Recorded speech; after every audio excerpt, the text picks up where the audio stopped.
What's good? It's Extreme Caution here, and today I'm going to be going over my official NXT Stand and Deliver predictions. I'm very excited for this card.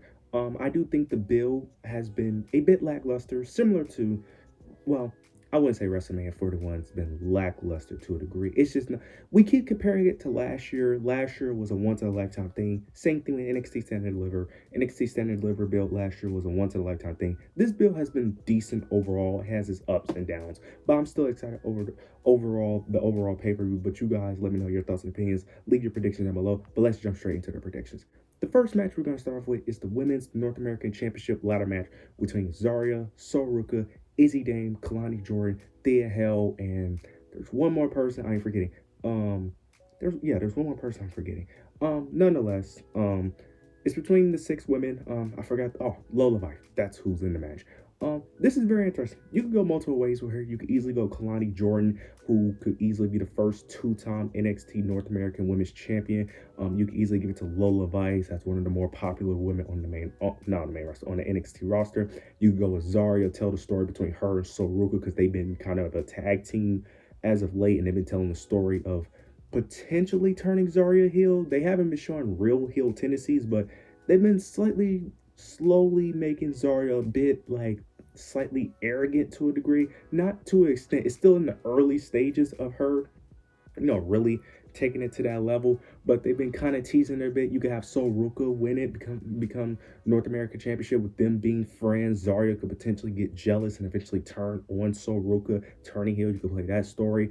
The women that I don't think have a chance is Izzy Dame. As much as I like Izzy Dame, she's just way too green, not as over with the crowd as the other women on this card in this match in my opinion. So I don't think it makes much sense. Now Thea Hell is the wild card because she just made a return. She is incredibly over with the crowd, and she has the Chase U storyline. You could easily have the whole story of Chase U got destroyed, Thea Hell finally was able to win the championship. You could easily tell that story. This is very interesting.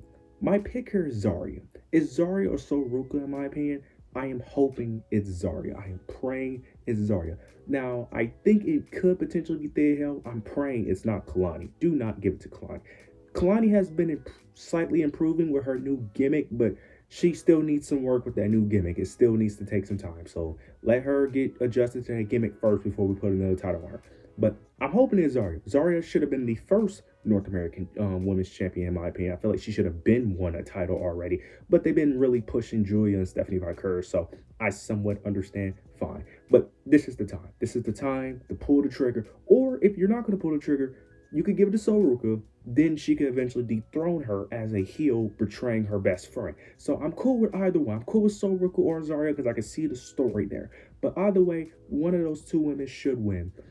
Potentially Thea Hell could win, but mainly those two should win. But I am having Zarya becoming your new Women's North American Champion.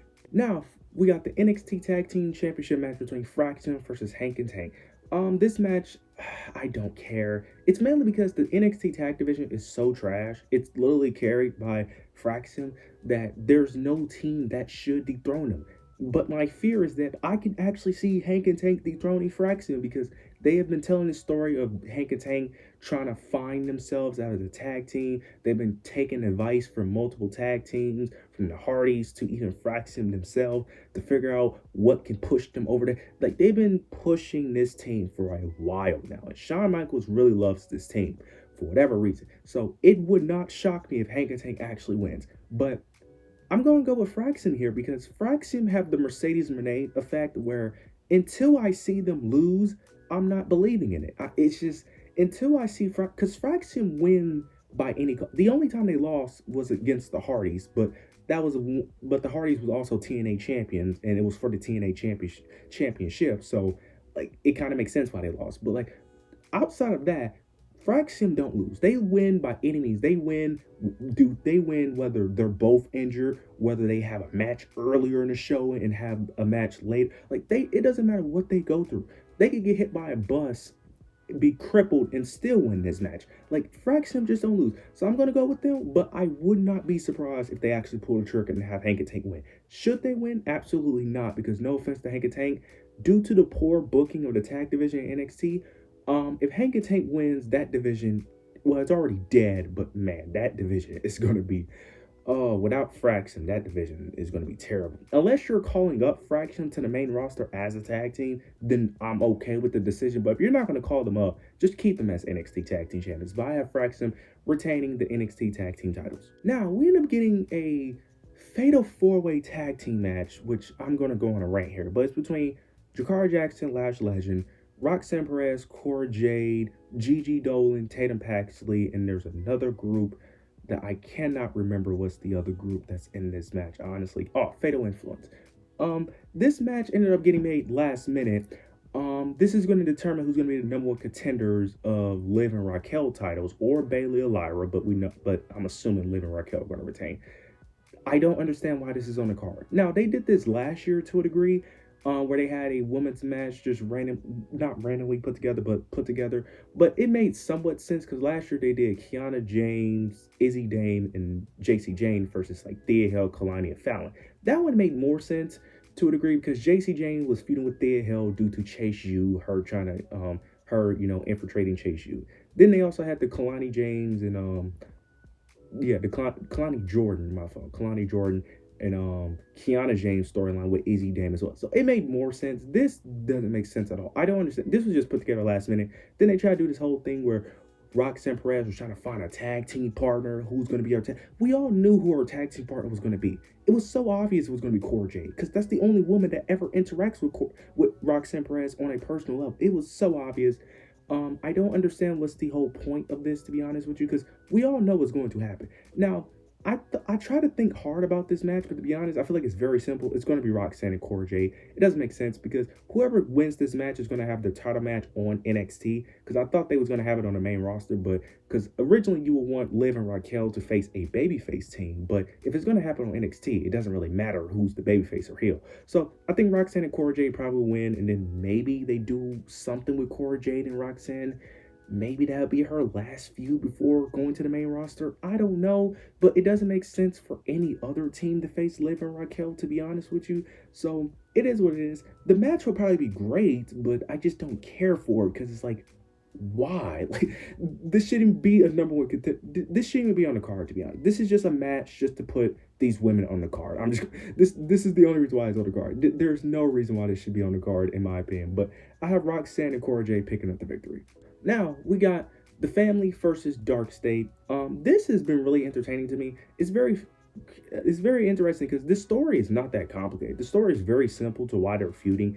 The Dark State ended up attacking Tony D'Angelo, and the family has been trying to get revenge ever since. But the main plot is really Channing Stacks basically becoming like he's taking on more of a leadership role, and he's getting a bit too carried away, making too many decisions without Tony's approval, and they're kind of bumping heads a bit. So it's very interesting. And on the last episode of NXT that just happened, Channing Stacks made another decision without Tony D'Angelo, and Tony D'Angelo was very frustrated, but they hugged it out in the end. But it looks like we're getting that heel turn that I've been predicting for a while, and I'm predicting that Dark State wins, and the heel turn is going to happen it's going to happen after the match. Dark State picks up the victory, and Channing Stacks is going to turn on Tony D'Angelo, starting the D'Angelo versus Stacks feud, which I think could be really great. I think that's the next phase for the family because there's really no reason. There's nothing else for the family to do as a faction, and I think this is time to start.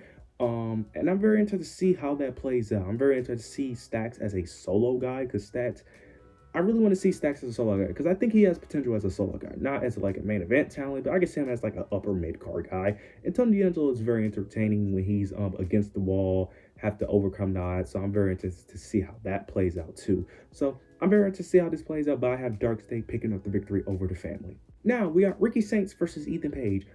This is very interesting to a degree. There's not much of a story to tell. The story is very simple with Ethan Page wanting the NXT North American Championship, but he also feels like Ricky Saints basically copied his entire style, his flow, everything he's done, getting a title match instantly in NXT, becoming North American Championship so fast. This is very interesting. I'm hoping this isn't the only match because I really think they could tell a story, especially with them both being from AEW, leaving that company, coming to WWE, doing the same thing, winning gold. I think they could tell a story there. I think they could tell a very interesting story if they continue to feud. So I'm hoping that is the case, but who knows? But Ricky Saints has to retain here. I think he just won it. He only been champ for like 2 weeks.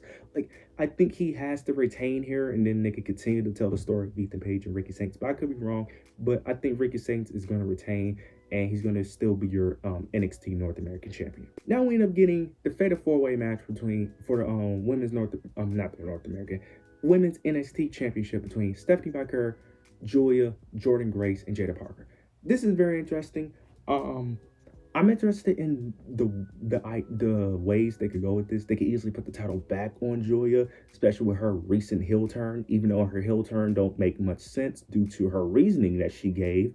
But you could easily have Stephanie retain, have Julia chase as the heel. You can have Jordan Grace become the new NXT Women's Championship, or Jada Parker. Now, this one's very iffy because my gut is telling me that Julia is winning this match. Something tells me that they're putting the title back on Julia because the original plan was not this. I know this wasn't the original plan.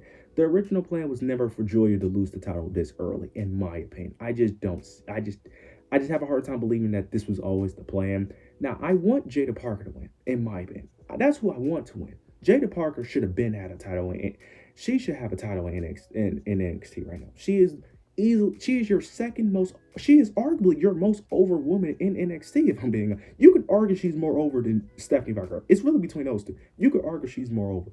But this is going to be very interesting. Now, I am praying that they don't have Julia win, only because I already predicted that Io Sky is going to win. And I do not want two women who have the same flaws winning at WrestleMania week. Like, no, please do not have Julia and Io Sky win. I'm cool with one of them winning, but not both. Please don't do both. Now, you can have Stephanie retain, but I could easily see the story of Julia winning as a heel, Stephanie chase after her. She could easily use the excuse of her not getting pinned because I think Jada Parker is taking a pin, unfortunately. Then you could eventually have that one-on-one match. Jordan Grace, I just don't see it due to her not being built up. She's built very strong, but she hasn't had many matches to really make sense for her to win yet. I'm going to go with Stephanie Baker winning, but I'm really trying to speak that into existence. But I'm hoping that's the case. I'm going to have Stephanie Baker win, and then they're going to continue to tell the story between her and Julia. But we'll see how this plays out. But I have Stephanie retaining the NXT Women's Championship.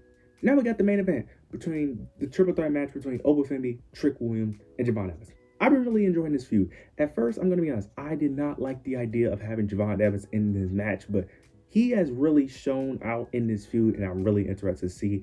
And I actually think it's better for the story. This story is kind of similar to what they've been doing with Rhea Ripley, Io Sky, and Bianca Belair. They're telling the story of Javon Evans being the clear underdog, him being ignored by Trick Williams and Oba and Trick being the two main stars. They have somewhat similar stories. This is very interesting. They on the Go Home show, they had Javon Evans stood tall against Oba and Trick. I don't think Javon is winning because I think it's a bit too early for him to win the NXT Championship, especially over Oba Femi and Trick Williams of all people. I think Oba Femi retains. I just don't see Oba Femi losing right now, in my opinion. Even though they're telling a similar story, I just think it's a bit too soon for Javon.